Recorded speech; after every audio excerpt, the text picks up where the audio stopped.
live. The seagull wants to get so close to me. I don't even have any food. What up? Okay, bye.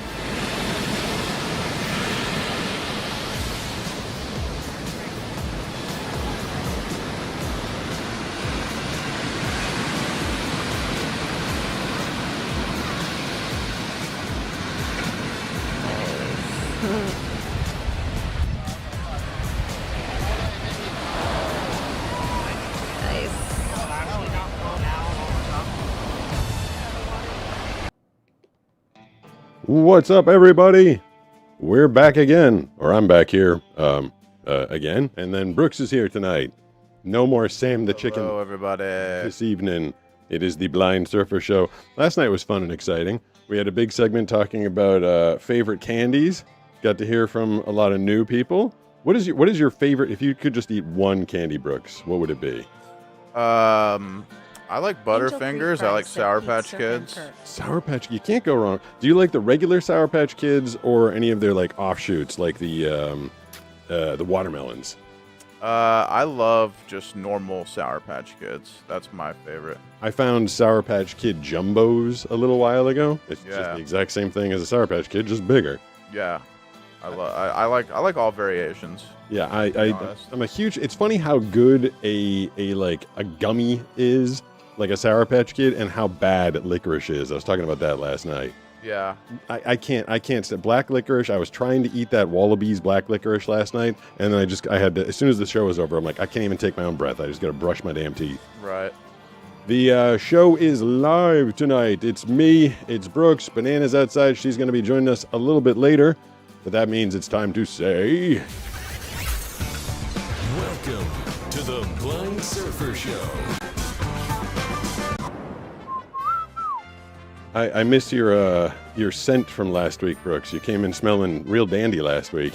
Dandy? Yeah. What kind of dandy we talking about? A good dandy. All right. I don't know. You had some good smell going on last week. All right. I just switched from amber mist to cedarwood deodorant. And I reminded myself today to order it again online because I read a terrible story about Lenny Kravitz. What did you read? You know who he is? Yeah, of course. Yeah, are you going to go my way? I guess Nick Cannon in a podcast interview last week outed Lenny Kravitz as like one of the smelliest guys in Hollywood. That's pretty funny because I feel like everyone thinks he's like this super hot guy. Lenny Kravitz? Yeah, because he's like, in his 50s and he's got like a 12-pack. I think he's 65 now. Yeah. I mean, he's been around for a while, but apparently he's very, very earthy and he's into like natural stuff. And I guess he was approached about this and he said, he lives in like a wood house. It's all wood and it's got wood smell and he burns like, what's that stuff called? Like patchouli oil or something. Okay. And he apparently everybody in Hollywood knows that he's got a musky odor to him, which is not something that I wouldn't want the world. Like if you Google Pete Gustin, I wouldn't want one of the first things to come up be like, smells kind of poor. Like the fact that was like very easily Googleable. Like everybody knows that Lenny Kravitz has a bit of a stank to him. I was like, that's not good. Yeah, you don't want that. That's pretty bad for your rep. I used to work with a guy at a radio station. What's going on, everybody, by the way? If you're looking to get in touch with us, Banana will be in later. We'll throw the phone number up on the screen, talk to you guys. If you want to send in super chats, $3 or more on YouTube, it'll get it read out loud. 200 bits or more on Twitch, you'll get it read out loud. I'm slowly but surely creeping my way up the subscriber or the follower count on Twitch. I'm at like 418 now. Very excited. Heck yeah. About every person that goes over and follows one by one at Aspen Pete Gold, Gustin. we're coming for you. Yeah, totally. I found a spreadsheet when I very, very first started YouTube. Like I'm talking like the year 2000, and it's this very detailed spreadsheet. I would wake up every morning and I would at 10 o'clock a.m. I would detail how many subscribers I had. And then in the next column, I'd make a note about what... Galaxa Plays said, I liked your unboxing vids. Thank you, Galaxa Plays. I appreciate that. I would make a note of what video was the most current one, and I'd make a note of how many subscribers I either gained or lost that day. And seriously, like for the first like 8 months of that spreadsheet, it was always like +3, -1, +4, -2. And then all of a sudden it was like, I blew up on TikTok October of 2021, and then it wasn't until March of 2022 on YouTube. It was like +43,000. +55,000. That was like per day. I mean, those are the kind of numbers you need to do in order to get to like 2 million. But I was like, well, that jumped fast. I was seriously counting like every single subscriber. Like, I got 2 last night. That was awesome. I was talking about, stinky coworkers. One guy I used to work with had this breath, and he was a close talker too. You ever know anybody with just constant stank breath? Yeah. And Well, like, I have in my past, not currently. but what I don't understand is, and it made me fear for myself, because like, I guess obviously he couldn't smell his own breath, because you'd think if he did, he would do something about it. Yeah, you'd think so. But sometimes people don't want to tell you you have bad breath. I guess that's where your fear comes from. Well, right? exactly. I was like, I mean, I try, I brush all the time. I use mouthwash. I try and floss whenever I can. But I was constantly, after I met that guy, I'm like, how does he not know? Like, he would leave my office. I've always worked in like small soundproof booths, Yeah. and he'd come in and he'd talk to me about like, we have some promos that we need to have made today. And I'm like, oh my God, like, just back up. Like, you being closer isn't helping me anyway. I can't see you regardless of how far close you stand. And then Brutal. he'd leave the room and the door would close, and I'd be like, it's still here. Like, it's still here. Ugh. And like, but how do you, is that one of those things? Like, like, can you smell your own farts? Can you smell your own breath? I mean, I feel like you should be able to taste your own breath, right? Like, if Yeah. it tastes like poop, then you probably would know, if right? it tastes like poop, yeah. Dude, so a quick story on that. So, like, I had there was this girl in my drama class when I was like in, I think, maybe like 8th grade. I know it was high school, so like 9th or 10th grade, right? Yeah. She was a very pretty girl. She was blonde, tall, blue eyes, just like a conventionally attractive young lady. Yeah. And no one wanted to date her, and no one knew why, or I didn't know why. And then I took my swing at it, took my shot, and I walked up to her, and I was like, oh my gosh, like, her breath was brutal. Really? It was so bad. It was literally intolerable. Like, you couldn't even hold a straight face in front of her. And I tried my dangdest, and I couldn't do it. I couldn't do it. I just don't know how people I was don't very desperate at the time. know. You're like, I could do anything, but I won't do that. Yeah, it was like it was like you literally, the hairs would stand up on the back Oh of your my neck. God. But Yeah. but so she clearly didn't know either that, or she did, and she just didn't want anybody in her school hitting on her. I mean, but it was probably that she didn't know. She didn't know. There was no way she knew, because if she knew, she would have done something about it. And she didn't understand, like, why do no boys like me? And it's like, I wasn't the only guy that went through that, where they approached her, and then that happened, and then you're like, oh my gosh, I can't even think about kissing this girl. Don't you feel like, let alone being within breathing distance, kissing. But at that point, I feel like someone should bite the bullet and be like, you tell her. No, you tell her. No, someone has to tell her. I've been in this situation several times, and with different body parts. I'll just put it that way.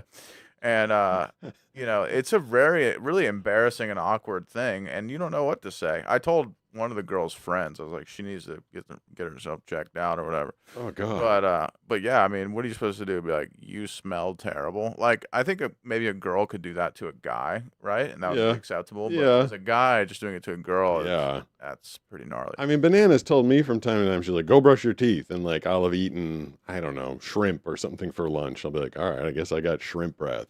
But I would hope that if I was just walking around, I mean, the guy I'm talking about, it was a small room. So granted, it was, 12 by 6 or something like that. But he would leave the room, and then I'd wait till he was like around the corner, and then I'd open up the door again, turn the fan, I had a fan in there, turn it, like face it outside to get his breath out of the room.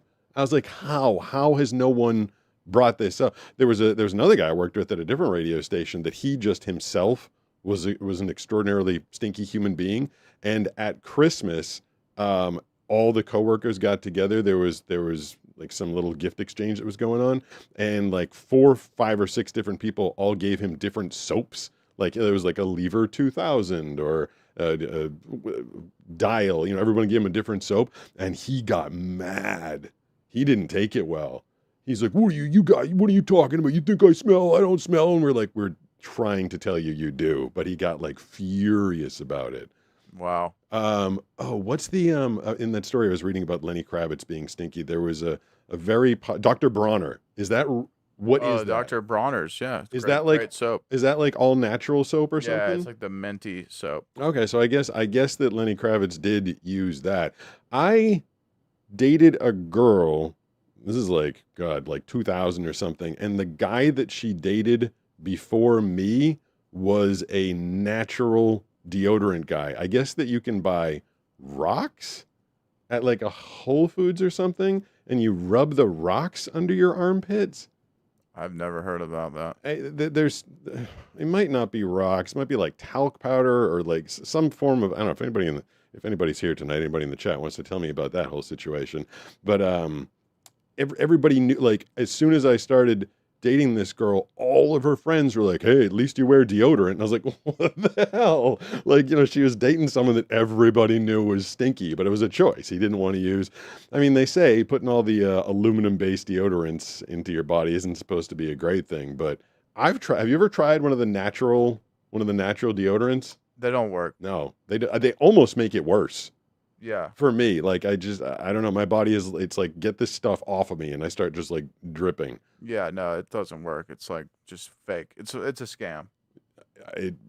That's the whole incense in churches. I don't know why I know this random fact, but back in the early days, the gathering place for everybody was churches, and all those stanky ass farmers and carpenters and everybody would all come together. You know, everybody was doing manual labor back in the day, talking like year 400 or whatever. And incense became a big thing in the church because the churches would just stink from the smell of the people. Mm-hmm. So I think that's what Lenny Kravitz is doing. He just puts a lot of incense in his house and hopes gets rid of the smell.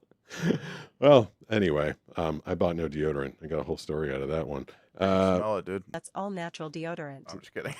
It's hard as a rock and doesn't work. Oh, hard as a rock, but not necessarily a rock. Alan asks, what color are your What shoes? are they talking about? What color are my shoes? Are either of us even wearing Edgar I shoes? knew said, "Hey Pete," waving hand emoji. Jarphil Swift says, "What's the meaning of life, and how do you find Jarphil Swift purpose in the universe?" 2149 said, "What's the meaning of life, or how do you find purpose in the just repeated universe?" Yeah, that's a funny timing. So we're in reasonably real time. What's the meaning of life and what's the purpose of the universe? My entire social media feed is what's the purpose of the universe these days. All I get fed are the aliens. Oh, this is what I've been meaning to ask you since like Monday or since the weekend. Did Trump post a picture of himself walking with an alien? I heard he did. Yeah. Okay, but it was him. It wasn't like a fake. It was like his account. Yeah. I mean, are you surprised, dude? No, but I don't know what the goal. Is it serious and he's trying to like prepare us for the fact that he's going to introduce us to aliens, or is he just screwing with everybody? I just think he's who he is. He just like, I don't take anything he says seriously, and I know I should because he's the president, but he's just done so many things where I'm like, this guy's a goon. I'm sorry if people are a fan out there, but I'm not I just trying to wanted be political. I just wanted to know about the picture. I heard about him walking It's with like it's like an AI picture. Okay, so it's not phase one of we're rolling out the alien meet and greet. I mean, that would be cool if it was. I wish it was. I would love for there to be aliens. You were saying last week, you're like, nothing ever changes. Nothing big ever does. Nothing change. ever happens, dude. And I stand by that. I wish something would happen. I mean, something fun. And I mean, hey, we something different. Give me something. I mean, we've in my lifetime. I always talk about this one. Everybody thinks I'm mental. Like, one of the biggest advancements in my early life is I grew up in a house that did not have a microwave. And then I don't remember what year it was. I was like early 80s or something. I was like a little kid, tiny kid. And then all of a sudden we had a microwave, and it was like a game changer. Like, you know, dinner used to take forever. And then you just, especially like when they first came out, literally TV dinners were like high fashion, almost like fine dining. Everyone's like, ooh, TV dinners. And like being able to microwave something, to me, that was like an incredible advancement. Then, of course, I was around before the internet. And then after the internet, another major advancement. And now the way the AI, it was like not here. I feel like it was like 2 seconds ago there was no AI, Yeah. and now all of a sudden AI. So we've had some technological changes. I feel like computers were kind of always around as I was alive. They've just been getting faster and faster and faster. But yeah, you're right. Nothing like major changes, like as if I know that's like a very like spoiled first world thing to say. Like, oh my God, there's no like world events that are affecting my life dramatically. But like, that's just how it feels. It's just like the news will tell you like everything's terrible and changing and everything's horrible, and then you're just like, well, the stock market keeps going up. Yeah, yeah, Nothing in my little life has changed. You know. yeah. I mean, there was like a SOHOOTING Uh, the other day in San Diego. So Yeah. I mean that was a thing, but you know, I don't know. Maybe I'm just a privileged guy, privileged man, you know, and I just live in a little bubble. Maybe that's it. I think that story was Monday night. I read the craziest story. Monday night, Manhattan. Did you hear about the woman who fell into a manhole? No. 56-year-old woman, Manhattan. She's driving a Mercedes SUV. Drives up, parks her car on the corner of 54th and 5th, which is literally 2 blocks away from where my apartment was when I lived there. She gets out of her car, steps out, and goes right down a manhole. Oh boy. Like just fell right down into it. Oof. And it was a 10-foot drop. And apparently the steam in the tunnel down there caused her to go into cardiac arrest, and she died from that. Jeez. She didn't die from the initial fall, and so they reviewed all the tapes, and I guess a large truck had driven over it a few minutes earlier and knocked it loose to the point that it like popped right off, and so where she happened to park was just right next to that manhole, and stepped out and just went right down. Oof. Like there was an eyewitness, I guess, that they interviewed, and he's like, I saw her get out of her car, and then she disappeared. He's like, I had to double check my eyesight, and it took them like 20 minutes. She was a 56-year-old woman, mother of 2, grandmother as well, and just right down the manhole. And I mean, what a super weird way to go. That's crazy. Have you? I remember when I was a little kid, there was a manhole on the street that I grew up on. And for some reason, the town workers came and popped it open to go down there and do some work or something like that. I was fascinated. I was like, oh my God. Like I asked the guys, you know, like my little kid brain, I was like, are there tunnels down there? And they're like, oh yeah. And I was like, there's a whole like a whole nother world under there. That's funny. And then of course, you know, Teenage Mutant Ninja Turtles come out, and I'm like, there's turtles under there? I was Mutant Ninja Turtles, dude. totally. I was completely fascinated with it. And then they put the thing back on there, and then I wasn't strong enough to get it off myself. I used to go out there every day and give myself a hernia trying to like take the thing off. I'm like, I want to go back to the secret world underneath the world that I live in. Kid brains are fun They are. I miss being a young, imaginative little boy. when everything is amazing. When your brain is just like this thing you can use to just create images in your head. I think about that sometimes, is like when you're a kid, how your imagination is just so vivid.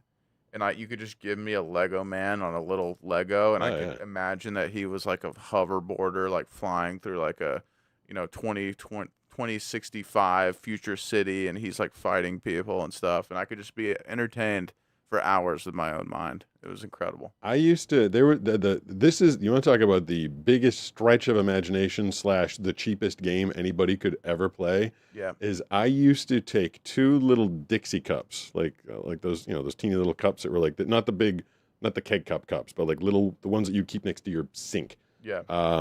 And I would put like a dash of water in each one. So I'm outside. I'm probably like 4 or 5 years old, whatever. I lived at the top of a hill in my town, and I'd put like a little splash of water in one, splash of water in the other. And I had gone, I think it was like 20 steps down the street, and I had a piece of chalk, and I used to draw a line across the street in chalk, and I would pour the 2 cups of water at the same time, and I would bet on which stream of water would make it to the line of chalk before the other one. That's funny. I would take a bet on it. And the road, it was not like a very smoothly paved road. It was a little beat up, so there's like a lot of divots and stuff. Yeah. And then I'd bet on the left stream of water, and it would hit a pebble, and it'd be sitting there pooling at the pebble until it could go around. And I'm like, come on, left stream, you gotta go faster than that. The right stream's getting ahead of you. So That's hilarious. literally, how much did my parents spend on Dixie cups? Like 99 cents for 100 of them.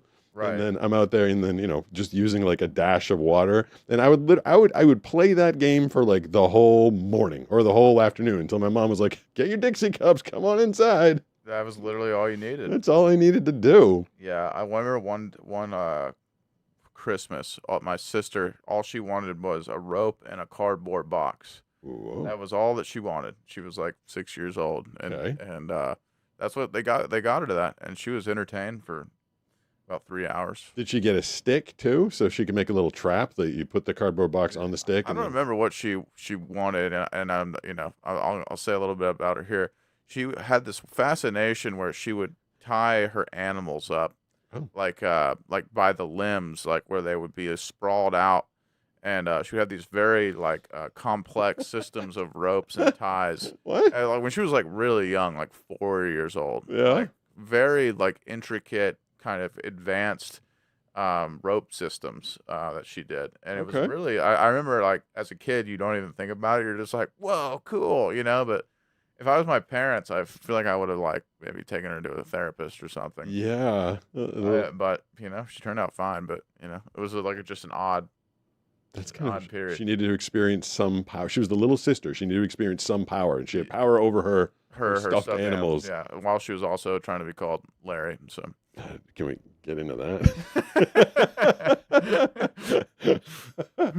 That's just my favorite stories, especially the misconstruedness of that from someone else who thought that she was Larry. Corpusor Yeah. said off. I like just popping in and then people just saying random stuff. Last Right. night, I made a short out of it today. At Augury 4648 said, "Don't worry about Vincent. I won't That's worry big about dog Vincent. stuff." Big dog. So what's going on over there? big dog. Who's At big football dog? fan Hey, 9762 football fan. said, "What am I listening to now? LOL." What? Larry. We're talking about At Larry. Augury 4648 said about it. Larry. We're Uh, talking about Larry, my sister. Her name is Larry. Speaking of being easily entertained as a kid, with the two streams of water there. Oh no, I was saying last night when I popped into the chat, one comment, I just turned it on. Just every once in a while, I pop into the chat to hear what's going on. One guy's like, what the hell did he say? He said he told me his butt was bleeding.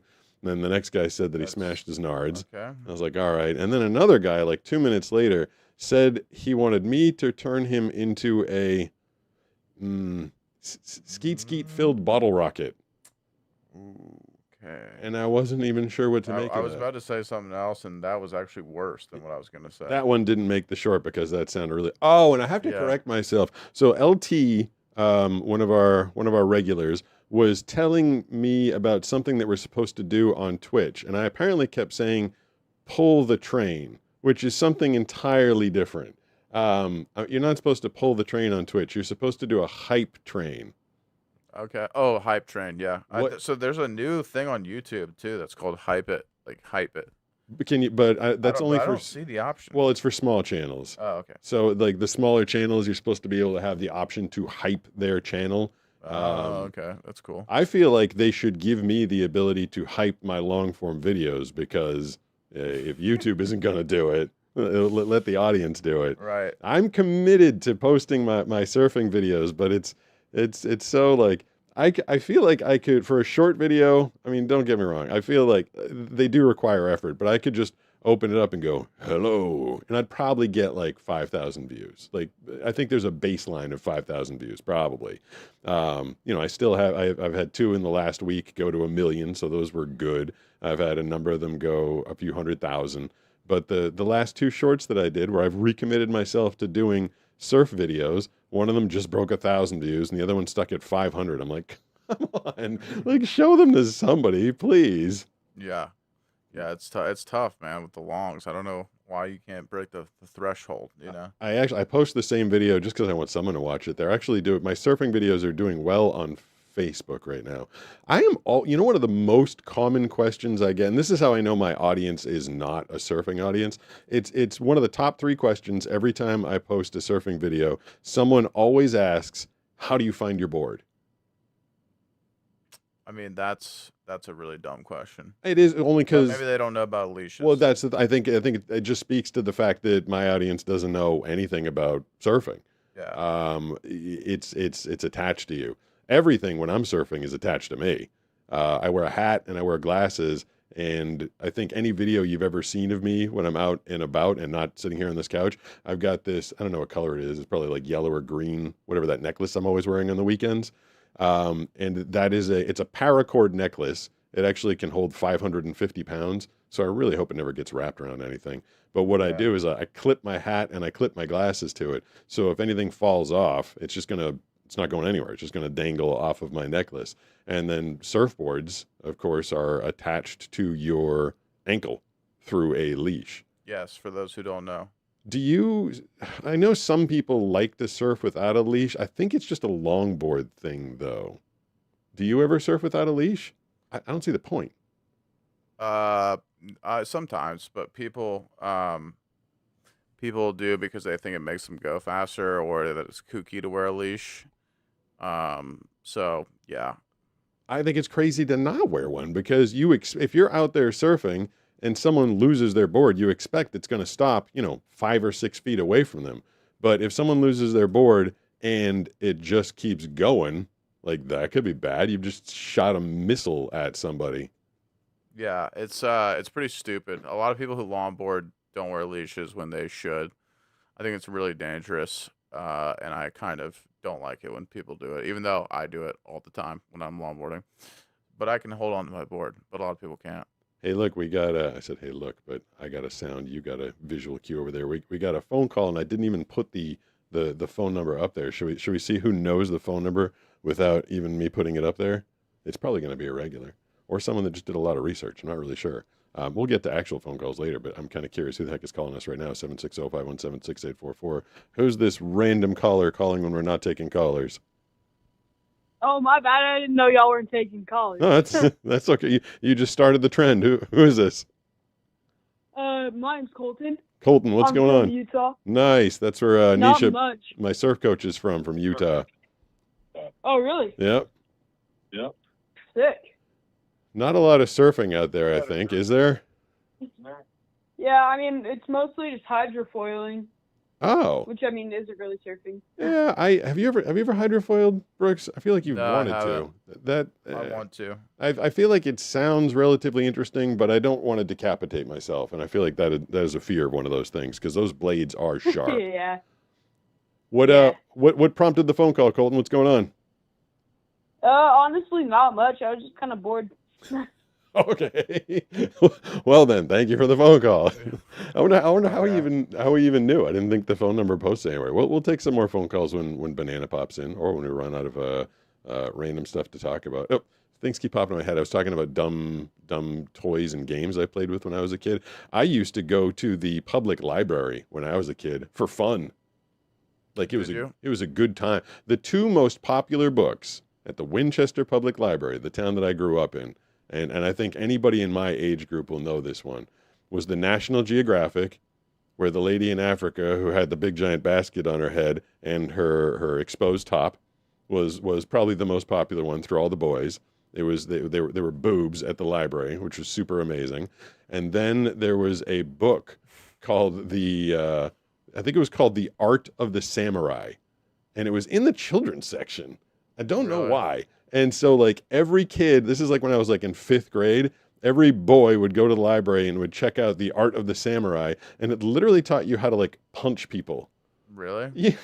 It was definitely in the kids section, and there was one punch. It was like hit someone in the solar plexus, and there was one that I remember it was teaching you the web. So instead of punching someone in the neck, you'd web them in the neck. Yeah. And it would teach you all these different, and then it taught you where the pressure points were, and if you pushed on someone's chest, like right in the middle, It was like a pressure point. So the boys in my elementary school, we would go to the library, we would rent this book for, or borrow the book for 3 days or whatever. And then we'd basically just punch each other in the schoolyard for a few days.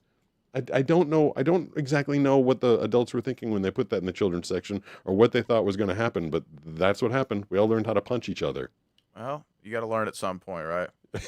Learn how to punch people. Did you ever play Kill the Man with the Ball? No. How about, I don't know if I'm allowed to say the name of it. There's a game called, it's the word for taking one's own life, SUI. Did you ever play that? No. Wait, what? It was a game that was. Yeah. So you take a ball. It was generally either a lacrosse ball or a tennis ball, and you'd throw it at the wall in front of you. There'd be Oh, okay. I think I remember this. 6, Game. Yeah, 8, yeah, 10 yeah. guys. That was a gnarly game. Yeah, and if the ball came to you and you caught it cleanly, then you just threw it back off the wall, and then the next person catches it cleanly. Yeah. But No, I if remember someone tries to catch it and then they flub it, then someone else gets to pick up the ball and whip it at the guy who flubbed the ball in the first place. Yes. Yeah. There was a lot of games. I mean, the fact that we played dodgeball in middle school gym. I mean, I wonder if they do that now. Did you do that? I did. Yeah. And it was the whole point of the game was just to peg people as hard as you could with the ball in the face. Yeah. I don't know. I wonder if they do that now. I don't know. Dodgeball is totally acceptable. That was a school event. That was like in gym class. What's tetherball? I remember playing tetherball, and they had installed a longer rope because we were little kids. We were like in first grade, and the first graders couldn't reach after the first or second hit, and so they installed a longer rope, and then a kid in the grade above me was playing against someone else, and the rope wrapped around his neck twice, and then like it got stuck basically around his neck. Like the ball wrapped around his neck twice, and then they couldn't get it off, and he was like sitting there turning colors. And someone finally, like one of the teachers, like managed to unravel it. I'm like, holy hell, that was a crazy thing to watch. But Kill the Man with the Ball, like that, we used to play that, and the resilience of you when you're a kid. So Kill the Man with the Ball, you run around with the ball, and then people try and tackle you. Right. It's basically football with no rules whatsoever. Yeah. And then once you get brought down, then you give up the ball, and then someone else goes and picks it up. I remember so we used to play that in elementary school endlessly. Did you play that one? Yeah. Someone just said that they banned dodgeball. They did? Yeah. Oh, that's... Well, honestly, probably a good thing. Like that was a way that if you really didn't like someone, you could like really, really mess them up. Yeah. I mean, I don't know. I thought it was fun. Yeah. But like, I wasn't a very athletic kid at the time. I just remember like it was like being put out in front of a firing squad. And I was just running. I don't think I ever hit someone with the ball. I was just always trying to run away. Oh, I remember all these things fondly because, up until the time I was 8, like I had fairly decent eyesight. I remember like standing in the circle and like seeing the ball come and be like, thunk, I caught it. Like, yeah, screw you. You're trying to take me out. But I remember, I think it was like it was junior year going into senior year. I was at the beach with a bunch of my friends, and we hadn't played Kill the Man with the Ball since we'd been in like 4th grade or 5th grade or something. And literally, like the first guy was running, and someone like tackled him to the ground, and he's like, "Oh, I cannot play this game as an adult." Like full-sized adults, not in football pads, can't tackle each other. No, there's too many breakable parts. It's crazy though when you're a kid. If someone did that to me, I would like. For me, even skateboarding now is a terrifying thing. If I fall, dude, it's way too far. I heard a reel from Tony Hawk. This is like 2 or 3 years ago now. He was talking about like he doesn't like pushing himself to do the crazy tricks that he used to do anymore because now healing just takes forever. Like you don't heal. Thank you for the follow. He's in CoQ10 commercials on Fox News. Is he? Yeah. Okay. Every time I go to the gym, I see a Tony Hawk commercial. I mean, it's amazing what you can heal from when you're a kid. I remember in 7th grade, I was playing like a pickup game of basketball with my friends and like rolled my ankle, like straight up, like my leg was straight and my ankle touched the pavement, just totally went like sideways. and it hurt like hell. I was down on the ground. So I'm down on the ground for like 3 minutes. Then I get up. Then I actually walk back to my house, which is like 2 blocks away. I went home and I had like a freeze pop or something, or like a Kool-Aid or something. And then I was like, I think it's better. I think I'm good. And then I walked back and continued to play the game. Now, if I rolled my ankle, it would be like a 3-month procedure. Yeah, it would. You might not recover from it. No, I do. Whenever I get an injury now, like if something happens while I'm out surfing, I was like, this is going to be bothering me till the end of the year. Dude, I'm so terrified of injuring myself. I'm so terrified of it. Yeah, because it just lasts forever and ever. Yeah, it's like will it come back? I don't know. Yeah, You know? might not. It may not. Speaking of injuries in the water, everybody keeps telling me this year is going to be a very sharky year in the water. That's true. That's not good. Yeah, the water's been so warm. That's why. I mean, I don't know the answer to this. Because there's more sharks, does that mean that there's a higher chance that I'm going to get eaten out there? Or is it just not really happen? I mean, it's hard to say, right? But like, I think with the warmer water, there's more juveniles, and I think those are less likely to bite. But I don't know. I don't know what more means. I mean, like I told you before, I've been out at San Onofre when there's ones jumping all around, and no one cares.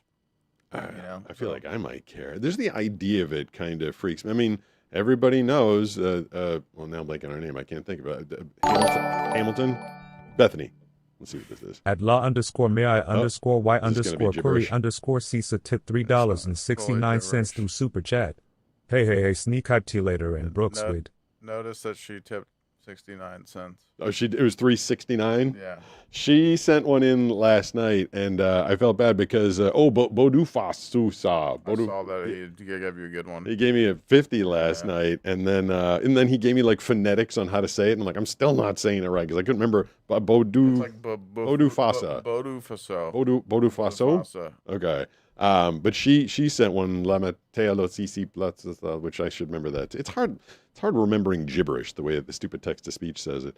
But she did one last night, and then someone jumped her at the same exact time on Twitch, and their text-to-speech got read, and hers didn't. I was like, oh, sorry about that. But I had a feeling she was probably saying something to the effect of sneaky pedistinclepotamus or sneaky sensations. Yes, that's typically what comes out of her super chats, but we appreciate it. I do appreciate the super chats. The same. Oh yeah. Sharks getting eaten by sharks. Oh yeah, I mean it's happened. Bethany Hamilton. I mean she lost her arm to a shark. Like it has happened. So it's not like I discount it entirely. And someone did mail me something a while ago that was called like a shark band or something like that. Oh yeah, I know about those. Yeah, and you're supposed to put it around your ankle, and it's supposed to deter the shark. I don't. I mean, if a shark spots you from a distance, those efforts are fast. They're going to come at you at like 25 miles an hour. I don't think any of those are real. I was going to say, if a shark is screaming up at you at 25 miles an hour because it's determined to take a bite out of you, all of a sudden it gets a sniff of the shark band around your ankle, is it going to be like, oh, well, no, not that guy? Yeah, no. It's going to bite you if it wants to bite you. But they don't really want to bite you. I'm convinced that they're not trying to bite you. I don't know. Maybe I don't know. Maybe. Up north they do bite. They do be biting people. When I was like my first year of surfing, I would paddle out by myself, and I'd watched the movie The Meg with audio description. Do you know what this movie was? The AI girl. No, that's just Meg. No, it was short for Megalodon. It was the gigantic, massive, huge shark that used to exist in like prehistoric ages, and the thing had a mouth the size of like a city bus, like it could swallow a bus like lengthwise in its mouth. And I remember I used to sit out there by myself, and I was, I couldn't really see what was going on. I still had a little more sensitivity to light and dark at that point, and I'd just be sitting there by myself, and I kept thinking like, the Meg's beneath me, the Megalodon is beneath me, and it's just going to jump up and swallow me. And it used to get in my head. I'm like, because I can't see anything coming when I'm out there. Right. I'm just floating around in the water. I'm like, there's some shark like beneath me right now, and I don't even know. It used to get in my head so much, but I try not to. The more eminent fear is, at least for me, the more realistic fear is the stupid stingrays. Yeah, well, those are way more common, obviously, to get hit by one of those. I got hit by one so bad that I had to lay on my back and keep my foot elevated for 13 days because the damn thing got infected. Because people don't know, a stingray or a bat ray, I guess there's both out here in the San Diego area, it stabs you. It's got a tail like a whip. It like goes, whoop, and it gets you with a barbed tail that once it rips it out of your skin, it's like a Well, the little spikes on Yeah. it go like the opposite way. Right. So like you can't pull it back out. Yeah, it's anchor-shaped barbs. So when it Yeah. does yank it out, it like rips your flesh out. But the tip of the tail when it goes into you deposits venom Yeah. in you. And so the first thing, like I remember when I got hit, I was at Warm Waters. It was the first day I'd ever met Jimmy Redmond, the founder of Liquid Force, and he was out there with me, and I just go, ah, because I actually thought it felt like somehow someone had like whipped a rock at me. It didn't make any sense because my foot was underwater. Interesting. But that's what it felt like. So it felt like someone took like a small rock and like pegged it at my foot. And I was like, what is that random pain? And Jimmy came up to me. He's like, I think you got hit by a stingray. How did he know? There were a bunch of them. Oh. Like he was close, and I guess it was one of those days when you wade out into the water and there's just stingrays everywhere. Okay. But what had happened to me is I got off my board and landed on one.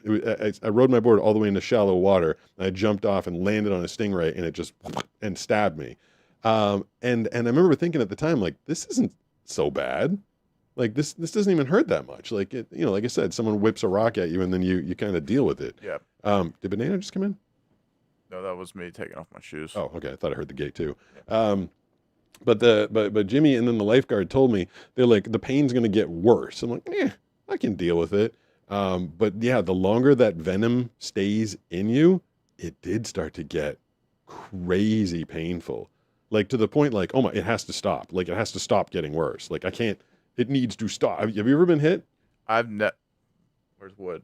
There's no wood in here. Oh gosh. No, I haven't. But yeah, I know. I've heard it's extremely painful. Yeah, it was like the fact that the pain kept ramping up and ramping up and ramping up, and then I finally got home, and what they tell you to do is like pour as hot a water on it as you can. Yeah. And so I just basically sat there in the tub with the water on, like as scolding as I could, and that was the only thing that made it not hurt. And the moment I would take the hot water off my foot, it would start hurting really bad again. And Banana was worried because the lifeguard said that there might have been some like bacteria or something that was in my foot, so she took me to the hospital. And the doctor, he's like, I can't tell. He's like, I can clean it. I can use some alcohol. And so he did. He cleaned the area.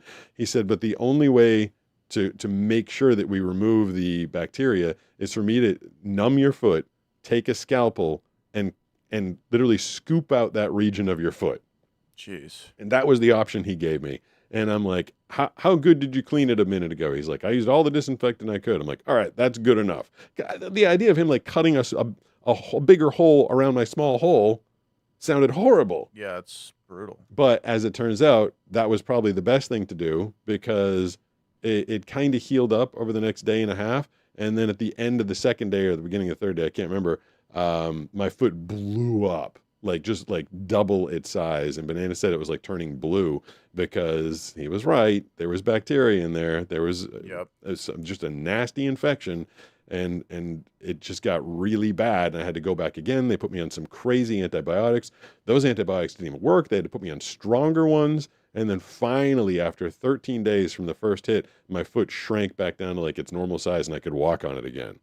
So when I think about sea creatures that I'm afraid of, like that, the realistic fear is stupid stingrays. Yeah, they're more scary. Now, is that Banana? Yes. No, that's a random guy. I'm going to actually run to the bathroom really quick. All right. That makes it easier for Banana to sneak in here. We will be taking phone calls now that Banana has arrived. Let me get your headphones out, Banana. If you are here. Are you here, Banana? Yeah, I'm here. Oh, sorry. I don't know. How do I know? Wow. Here's some headphones for you. Thank you. Here's a microphone for you. Not ready for it. Okay. setting up. Where's the third mic? There it is. So, yes, we will be getting to talk to Banana in just a couple minutes. See if everybody is settled in. Is that microphone on, Banana? I think so. Yes. All right, very good. So let me put the phone number up on the screen, 760-517-6844. There is a very banana-themed blind guy unboxing that I'm going to be dropping this weekend. Have you been enjoying your gigantic banana-themed towel? Yes, actually, it's very, very soft. It's the biggest towel. Like, why is it so huge? I don't think it's meant to be like a beach towel. I think it's just like a throw down, at the park. Oh, okay. Because I tried wrapping it around myself, and it was like just dangling on the ground. Like I think it's for everybody to sit on. Okay, well, that was right. That came from Matea Brown. She decided to give us a whole bunch of banana themed stuff. So check out that blind guy unboxing this Saturday on YouTube and TikTok, and Sunday on Facebook and Instagram. Before we Can I say something? Yeah, go ahead. Seeing as how you're talking about banana themed stuff. Yeah. I purposely wore my I Blame Steve. It's okay. I Blame Steve hat, which is like banana colored. Oh, it is? And honestly, on the side camera, it looks like a Donald Duck brim, which is not. It's not. This is like focused weird. But anyways. So on that camera, it looks like a Donald Duck? Yeah, like on the. Oh no, no, you moved it. Oh, okay. Like that one. It looks like it has an unusually long brim. Like, Brooks, look at the thing for a second. Doesn't it look like a? Yeah, it does. Yeah, but it's a normal hat. Is that Steve's mooing over there? Going. Probably because I said I blame Steve. He's like, I didn't even do anything. How crazy is it? You told me that there was some app that you were shopping on, and like right before checkout, they just showed you that hat. Yep. Brooks, how good, I mean, this is like your business, like getting people to buy stuff. Like, how crazy is there? I don't even know what the word Our is. phones are just listening to us, and it was like. But it knew Steve. Yeah. And we're constantly like, Steve. Oh my God, Steve. Steve. You know what I mean? Yeah. But the fact that it gave her a hat that said, I blame Steve, to me is. My options were also an I Blame Steve t-shirt. Oh or my a God. like, I Blame Steve everything. I think that's crazy. I think it's crazy that they presented it to me in like a banana colored. All of that. Yeah. And like, this is the one that like caught my eye. I was like, oh, I do like that. Oh, it says I blame Steve. I feel like some guy in the factory was literally like making that hat up for you as you were in the checkout line. I'm They're like, sure. quick, make something for her. Yeah, I totally. That is funny. Before we do the phone calls, do you want to check out some of Banana's handy camera work on a Catch a Wave with Pete? Yeah. Sure. Okay, so we'll do. Now it's time to catch a wave with Pete.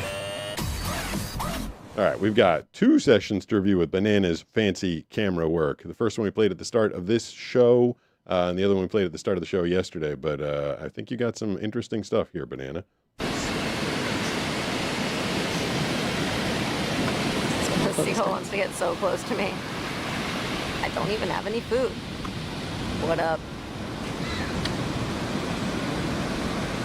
Okay, bye. The day's so boring, you're just filming the seagulls. You wanted to make a friend.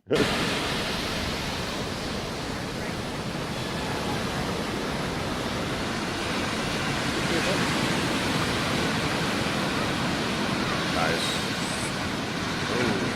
First of all, what's impressive is that you're surfing in your trunks. Oh, I am? Oh, yeah. You have no, not you, but Oh. Brooks. This was this in Encinitas? Like, where was this? I don't know which one we're watching, to be Yeah. honest with you. Where did you make friends with a bird, Banana?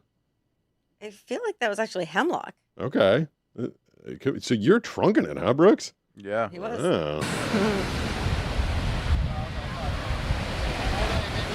Oh, this was like, Nice. I recognize Jordan's voice in the background of this video. I know what this is. okay, I was like, is this the Casey Neistat? Yeah, this is the day we surfed with Casey Neistat. That's because that day was super hot. Yeah. Yeah. Banana, there's a clip of you from this day, Banana, and you go, I don't care what's about to happen. I'm going to get heat stroke. I'm going in the water. Sounds about right. Yeah, and the moment you went in the water was the day or the moment that me and Casey Yeah, like got a party Yeah. party wave, yeah. He snuck up from behind me and gave me a high five. Yeah. No one caught it. Yep, that's the end of that one. And then a different day. So this one, I think, Banana, is there's a guy I guess you'll probably see it. Smashing rocks. I feel like I need your perspective on this. More time.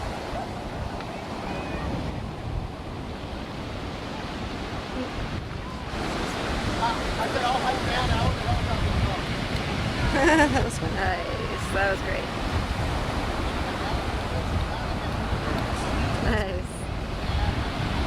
Gonna I have think I happy get barreled on surfers. this one. Oh, someone just got barreled. Someone. This guy needs to get like some aggression out or something. Oh, yeah, this Pounding rocks on the sand.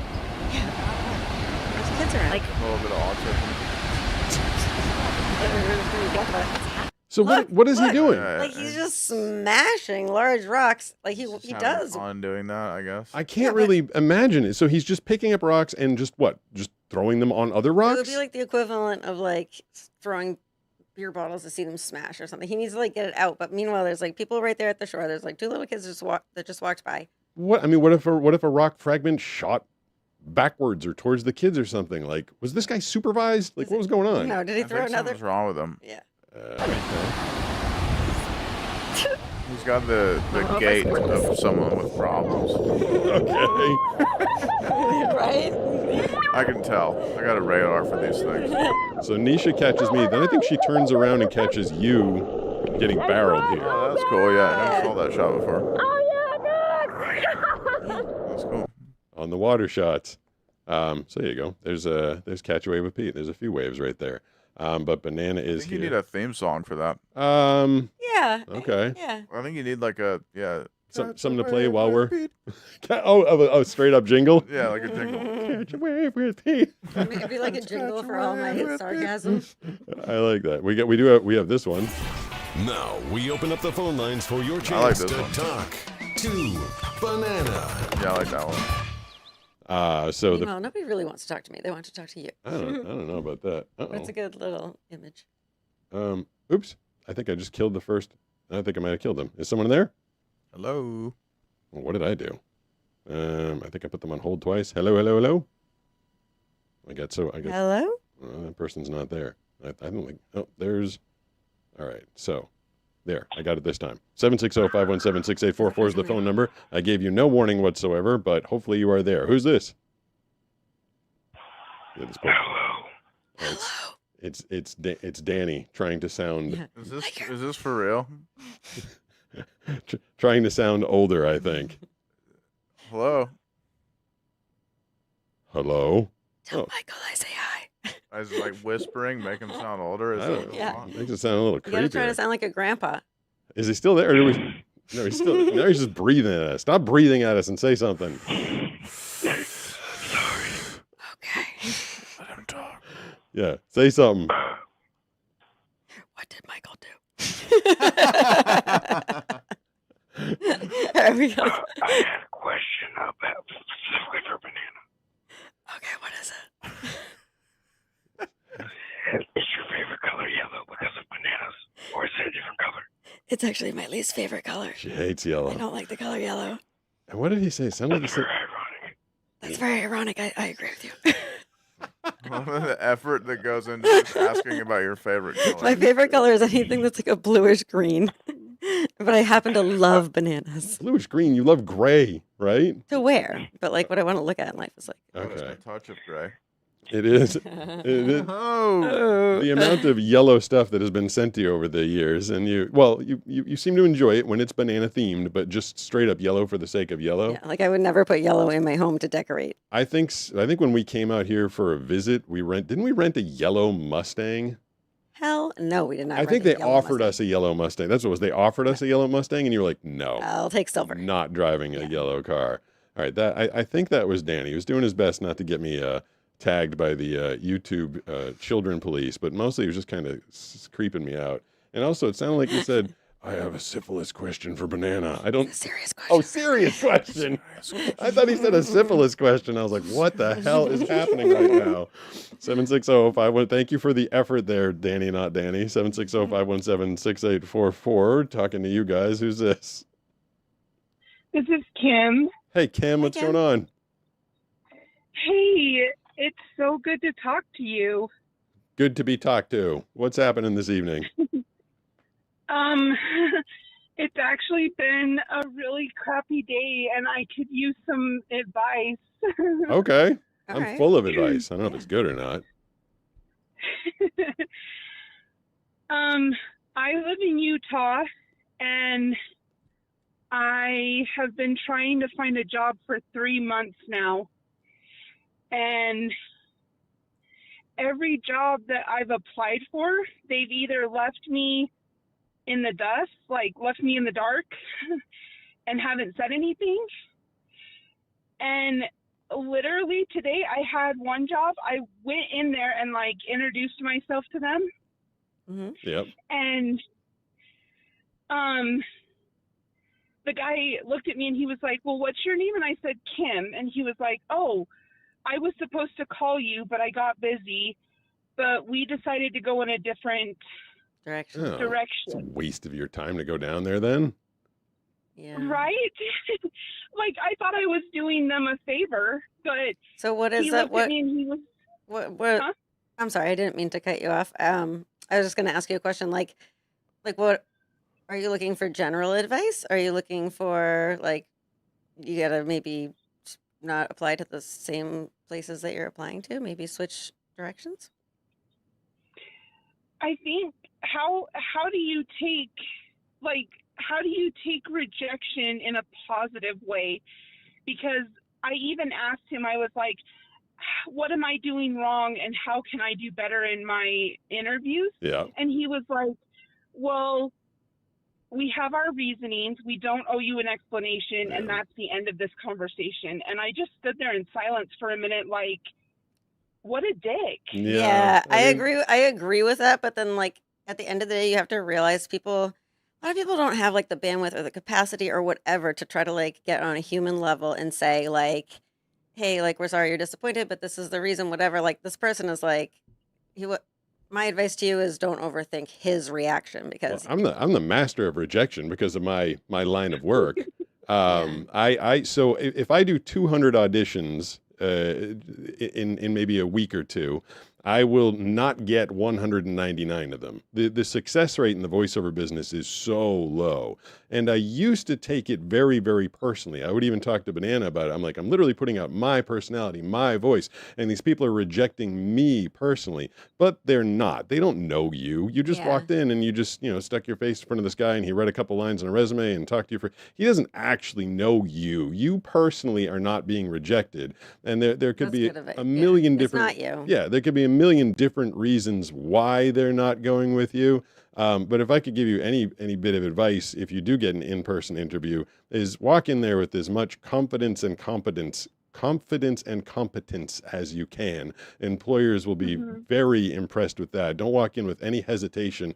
I do remember back in college, one of my majors was advertising, and the head of a major advertising agency came in to speak to us, and he told us a story. One day they were hiring a crop of interns, and this one kid walked in carrying a shovel, like a full-sized snow shovel. And he's like, I had to ask the kid what was with the shovel. And the kid said, I will literally shovel your shit if you give me this opportunity. So make yourself stand out. Yeah. He's like, I couldn't not hire that kid. He's like, it just, yeah, sure. Because that's what an internship is. You're literally shoveling shit, fetching coffee.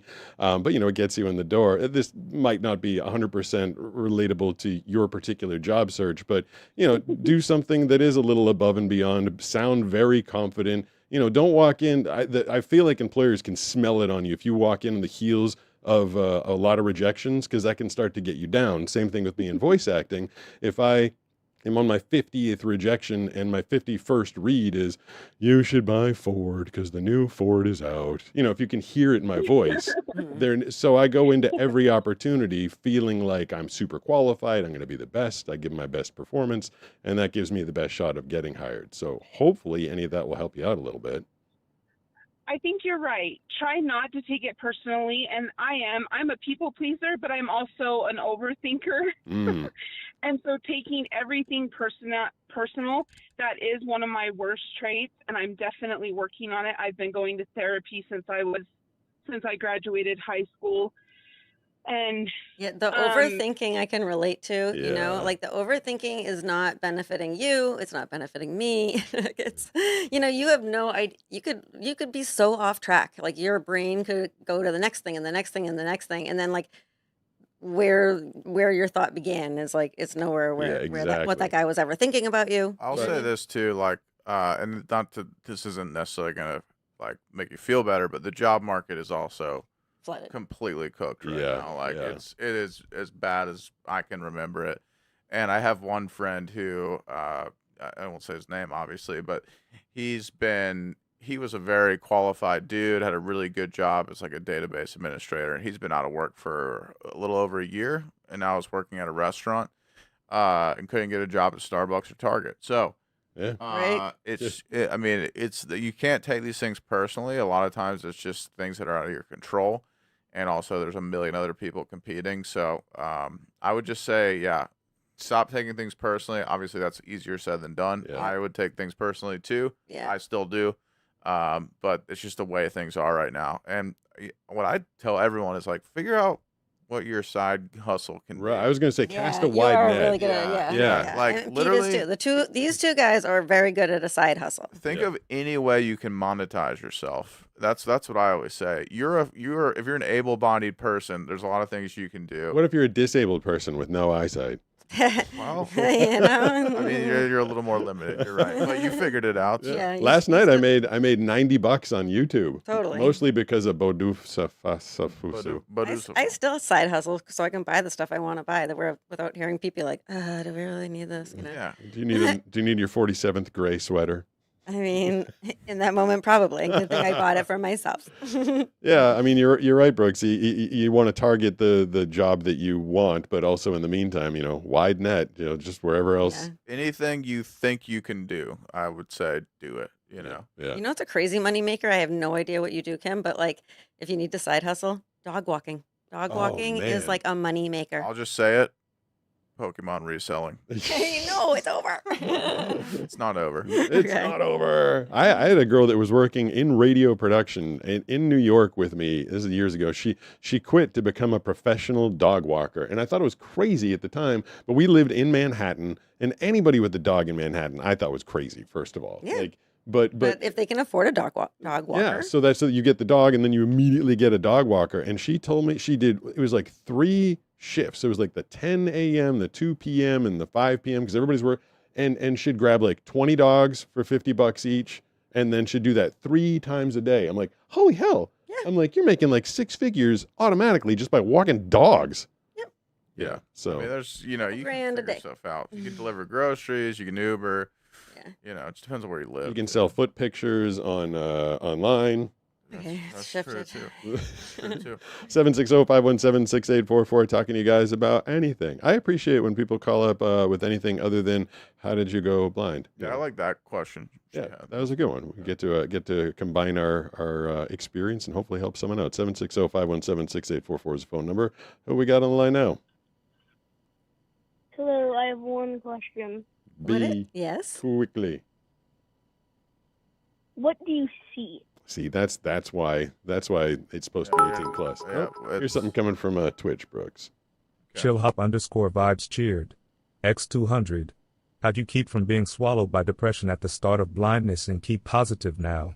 I've had so much bad happen in the last decade, including having $15,000 stolen by own mother. But every time I try to be positive, life throws me. You can only write Yeah. so much Okay, I'll before the read text rest is of it. No family equals no support for me. A lot of mine seems so trivial compared to going blind, but it's really hard to feel like I'm making any progress. No one's bad news or depression is trivial. Everybody's trauma is their trauma. You don't have to compare it to someone else's in order to make it valid. Okay, I have a phrase, and like, I'm sorry if it's religious because I don't even know if it is, but I feel like it might be. But it's just, this too shall pass. It is like. Well, it sounds like he's been in a. Yeah. If you say that, and he's been in a decade-long. Yeah, but like spin, this. I mean, it too will shall eventually. pass. Yeah. Like, Didn't Gandalf say that when he was trying to flee from He Mordor? said you shall not pass. You shall not pass. Close. A little different. But to address all that, like how I didn't is I'm very future focused. And I set goals for the next day, for the next week, for the next month, for the next year, and I always keep those in mind, and I just try and stay busy. I think the busier you are when everything is going wrong, and I think, Brooks, you and I have talked about this in the past. If things are going wrong, if your life's falling apart, if you're depressed, whatever has happened, if your mom stole $15,000 from you, and all you have time to do is dwell on that, it's just going to get worse and worse and worse. But the busier you can keep your mind and yourself in that circumstance, the better off you'll be in the long run. And the advice is not to like, forget it ever happened. It's just like in that moment when you feel yourself, like you want to like cry yourself, like, into bed or whatever, like don't do that. Just like get up, do stuff, keep going. Yeah. One foot in front of the other. I think my two most depressed periods were when I ended up writing 2 different albums. Like I just needed to, with my band, like I just need to get busy. Something else that was going to take my mind. For me, it's always a creative endeavor. I know some people, when they're depressed and not doing well, they take on like home projects or woodworking projects or something. It doesn't have to be a job. Just something that keeps you busy. Woodworking, because that's what I did during COVID when I was depressed. Yes, I think a lot of people out in San Diego are like, I'm going to be a carpenter. Ironically, they're making sourdough bread back Yeah, then. That was a big depression coat. Totally. Make Yeah. yourself some depression bread. Gardening. Some people decided. And getting a puppy. That has to be top of the list. Everybody got a puppy. That's true. COVID puppy. COVID puppy. You could try smashing rocks like that. Yeah, in the video. That's a good idea. That's a good one. But that is definitely just busy as possible. 760-517-6844. If you guys want to do a super chat, $3 or more on YouTube, get that read out loud. 200 bits or more on Twitch will get it read to us. And we're taking your phone calls right now. Who is this? Hey, Pete, it dropped the call right when I was in the middle of talking to you. Is this Kim? Is this Kim? It's Kim. Oh. Yeah. Sorry about that. What was the end? Oh, I was just going to say kind of what Banana was talking about. Like, I called one of the places that I interviewed for, and I said, hey, I would love to set up an interview with you. When would be a good time? She loved, like, my assertiveness. Nice. But I still didn't get offered the job. I think it goes back to what Brooks said. It's like, it's probably a flooded market. Yeah, Sorry. it's just a bad market right now. What field are you working in or trying to work in? So hospitality or receptionist, like call center, Yep. or like answering phones. Mm-hmm. Yeah, that's a tough It's one. just like, there's so many people. Like, this actually reaffirms the fact that you should not take this personal. And that also, I'm sure a lot of those are probably getting outsourced these days to a number of different things, to a different country or possibly to AI. The system this phone system here, it has a thing on it called auto receptionist. I was like, oh man, that sucks. Yeah. I mean, I'd always appreciate a human touch, but and the reason, I think a lot of the reason, everybody's afraid of getting sued these days. So when someone doesn't give you the reason as to why they didn't hire you, they're afraid to give you anything because they might give you something that might give you cause to call up a lawyer and say that you were discriminated against. So Yeah, that's a good point too. They're like, I'm not supposed to say anything further. yeah, when they don't give you anything, again, don't take any of it personally, and just keep plugging at it. And after we lost you, like Brooke said, try and look to other avenues and opportunities as well. To say one last thing. Yeah, I got. Yeah. Thank you so much for your advice. It's so good to talk to you guys. You guys are awesome, and I love your videos. And Pete, you are just an amazing example, and I will definitely keep trying because I'm a fighter and I don't give up. Yeah, Good for you. Yeah, exactly. I'm sure I'll find something. Yeah, you'll persevere for sure. Good luck, Kim. Thanks. Yeah, thank you for calling. Have It's a good nice week, it's nice to talk to you too. Thanks for calling back. Banana, I read today. I think Brooks and I are in luck. I mean, I'm not on the market or anything, but the era of the dad bod is over, according to a Fashion Week magazine that I was reading an article of today. Why was it in? Yeah, the dad bod the dad bod's been like hot basically since since like COVID or like right after COVID. Like girls like dad bods because a guy with a dad bod is not threatening, I think is the whole thing. Like he seems stable. Like a lot of women didn't like an overly jacked the workout guy. They wanted someone that seems safe, probably someone that made them feel better about themselves. Like I got a much better body than this guy. But that's true. That they just did a new study, and I wish I could tell you where it was. I'm blanking on exactly where it was, but they showed photographs of different body types to over 3,000 men and 3,000 women. The 3,000 men, on average, selected a woman with 33% body fat as their ideal sexual partner. I don't know body fat percentages. What's a normal one? You're less than 33. Yeah. You're probably around 10 to If 11. a woman is at like 10 or 11, they're super lean, super skinny. Yeah. Okay. And for men, it used to be they liked men with a dad bod, which was up to 40%, so kind of a roly-poly guy. But out of the 3,000 women that were showed pictures of men with different body fat, they said that they preferred men. Get this, Brooks. 15% or less. That's Ooh, gnarly. yeah. That's like super lean. That's very Basically, lean. the women are like, let's step it up, men. Like we want the most Yeah. ripped dude Yeah, possible. get back to the gym. What are you doing? basically. But you don't to have that kind of body fat, because Banana, you don't see. I used to be into this a lot when I was like working out heavily and stacking and doing all sorts of. So if I could keep my body weight, or if I could keep my body fat under 10%, like that was like a bodybuilding goal. Yeah, that's bodybuilding. And in the day when you want to, the day when you want to compete, you want to be around like 5 or 6%. So your like veins are out and you're ripped and everything. That is so unattractive to me. I don't like that. It's not, but it's very unhealthy. It too. is very unhealthy. Yeah. But so a guy that is 15% or less, like I'm probably right around 15 right now, but it could also, it doesn't mean a ripped guy. It could also be a really thin guy. Yeah. Like I don't know, I've never like hugged you, Brooks, but you're a significant amount taller and I would say I'm less lean than you. I'm like a little skinny fat, but I'm probably like 18 to 20%. I would say. Yeah. So if you lose 3%, you're going to be the now you got the ideal. But so girls like skinnier guys all of a sudden. Yeah. Well, there's something about skinny guys that I have heard that girls all know that makes you more attractive. Just being skinny.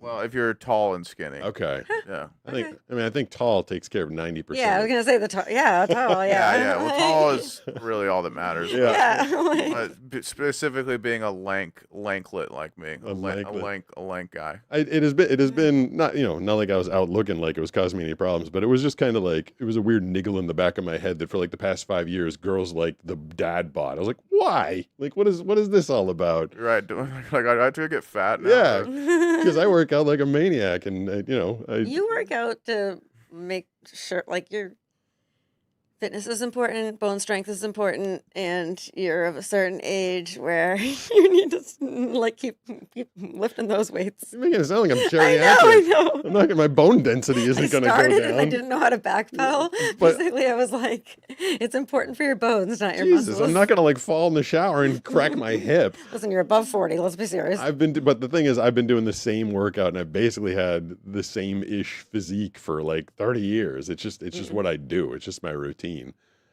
Anyway, about that. Oh, Devil's Advocate says all of her boys are 6'2" or taller. That's some good genes. Yeah, good to have out on the farm, all those big Right, boys. Yeah, they got some good farming hands. 760-517-6844 is phone number talking to you guys tonight. Who's on the line now? Well, very quiet person. It's usually, when this happens, it's almost always Hello? Joni. Oh, no, not Joni. Hey, who's this? This is Miles. Mouse? Niles? Miles. Oh. This is Miles. Wait. Miles. All right. Yeah. What's up, Miles? What's going on, man? I had a question. I had actually a couple questions, actually. Okay. First of all, you travel a lot, right? I do not. I don't go anywhere. I go about a mile from my house, and that's about the extent of my traveling. If you're referring to the fact that he's like heard all over the country and other countries with voiceovers, he does that from his soundproof studio. Yeah. Oh, okay. Well, when you do travel, what do you do? Because I'm also visually impaired. So, like, what are some things that you do if you like are flying or something? Bring a companion. Yeah, I mean, let me. I actually have a story that I just told Banana about this weekend that you didn't know about in terms of traveling. I'll answer them both. Can you give me your second question too? Mm-hmm. Also, what's your favorite cane tip? Oh, I mostly just use the marshmallow on the end of a no jab cane from Ambutech. I feel like it's the most versatile. I'd gotten into like trying a whole bunch of different ones. I was using the disc one on the beach. I was using the all-terrain one, the rolly wheel in different places. But the problem is when you hyper specify, then it doesn't work when you go to the next terrain. So for me, just the no jab and the marshmallow is the best thing, I think. Oh, okay. So in terms of traveling, I mean, Banana said it right there. Travel with a companion. Like any blind person, like we're friends with a guy by the name of Eldine, who is losing his eyesight, and he travels a lot by himself. And I don't know how he does it. I've been petrified to travel ever since I lost the ability to read the gate numbers, which was for me when I was like 17. And I'll tell this story quickly if you don't mind, Banana. Yeah, but I was on an interview in Las Vegas. I was in college and I was interviewing for a radio station, KXNT, and the program director who interviewed me drove me to the airport, and I had called ahead and I said that I was legally blind at the time and I needed someone to meet me at the gate and help me, or meet me at security check and help me get to the gate. And they told me that they would do that. So I got dropped off by the guy and I got to the check and I found the American Airlines person and they said, wait right here. We'll have the service person come and get you. And I waited and I waited and I waited to the point that I was checking my watch. I'm like, the plane is coming right now. And I was in a complete conundrum. Like if I left, I wasn't gonna be able to find the gate. Yeah, like you're told, do not leave this post. And I was afraid. I was thinking like maybe the plane's late and that's why they haven't come to get me. Maybe I'm not gonna miss the plane. So if I left, I wouldn't find it anyway. If I stayed, I wasn't gonna get there. I didn't know what to do, and I was completely paralyzed by indecision. And finally, like a half hour after the plane left, I left that spot. I found someone else. They helped me get to the gate, and I asked them like, "Where's the plane? Has it left yet?" They're like, "Yeah, you missed it. It left a half an hour ago." And then they didn't do anything. They just That's so sad. Keep in mind that this was a very long time ago, and It was. hopefully things have gotten better for people that need some extra help. Yeah, I haven't had any official cane training.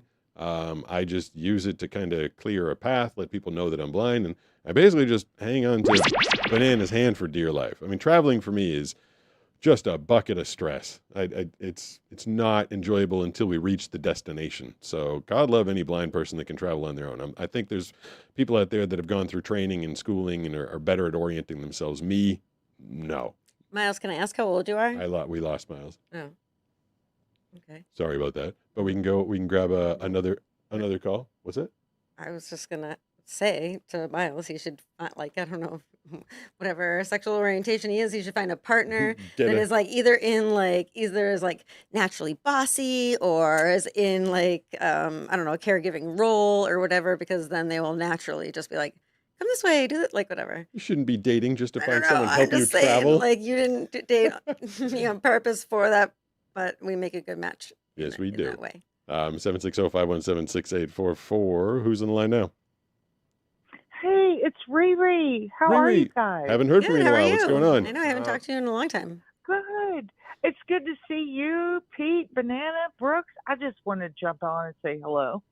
Hello. Thank you for calling. Anything new? I told, but Banana wasn't here the night that you told the story of being in the water and having a water moccasin chase you. Poop Cove. Yeah. Poop Cove. We were talking earlier about sharks and stingrays and stuff. I forgot you had the experience of the water moccasin getting close to you.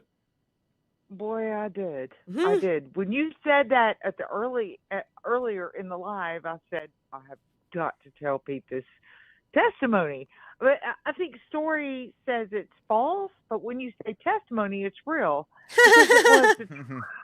And let me tell you something. I have never forgot it, ever.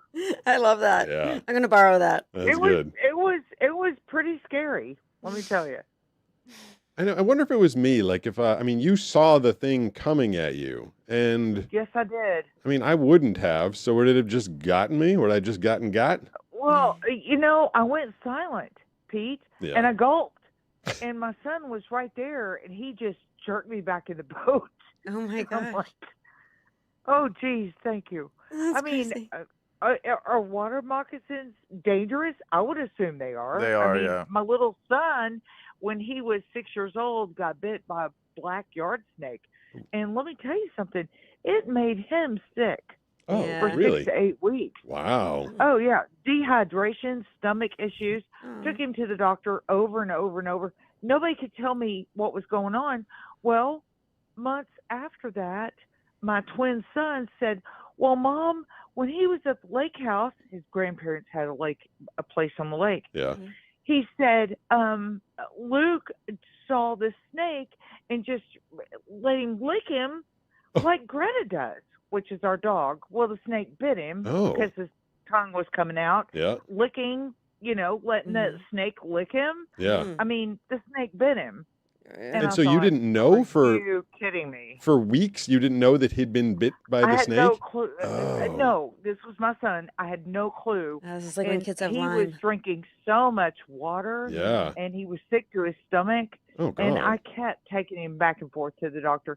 And then my sons told me that. My twin boy said, but he pet the snake because it licked him like Greta does, our dog. Gosh, thank God they So said that. the Yeah. snake bit him, so I figured it out. I would have been like, So- why didn't you tell me that 5 weeks ago? Yeah. Right, Yeah, but exactly. they're not supposed to be the Exactly. doctors, though. I guess. Well, everybody's I mean, good it's now. terrible. Yeah. Yeah. Everybody's but doing he, better now. Of course. Oh my goodness, honey, he's 37 now. Okay. And my twins are 40, so you know how that goes. Time just goes by. Yeah, it But does. anyway, I wanted to say hello and hope you guys have a great Memorial Day and have really awesome plans Is to that hang this out with weekend? each other and have fun. All right. Oh, thank you. I hope you have a great Memorial Day, too. You too. I Thanks. won't keep you. Take care. Thanks, Riri. Okay. Good to hear from you. Hi. Thanks to hear. Thank you for calling. Yeah. I'm about ready. I'm pretty, Are you hungry? How are we on time? I'm everything. I'm pretty warm. Yeah. 7:19. Okay, so that's everybody's cue to call it. I mean, if you guys want to stay, I could get up for a second. We can we can call it for the evening. I think it's good. I think we only made $3.69. So you can I'm only gonna have to have buy my own yeah, margarita. you can only have a Diet Coke tonight, Banana. That's all you're gonna get. $3 is even going to get a Diet Coke if All I right, would ever just order that. water. Look at you people have made Banana resort to drinking water on our fun Wednesday night. Thank you to everybody. Were you just crying for us? All right, thanks to everybody that joined us. Make sure to follow over on Twitch. I appreciate the follows over there at Pete Gustin. I will turn the phone line into the voicemail system in about maybe 5 minutes after the show ends. Thank you, everybody, who called. And Thanks, everybody. Until next Tuesday. we until the appreciate next y'all. coach shows up. Hey.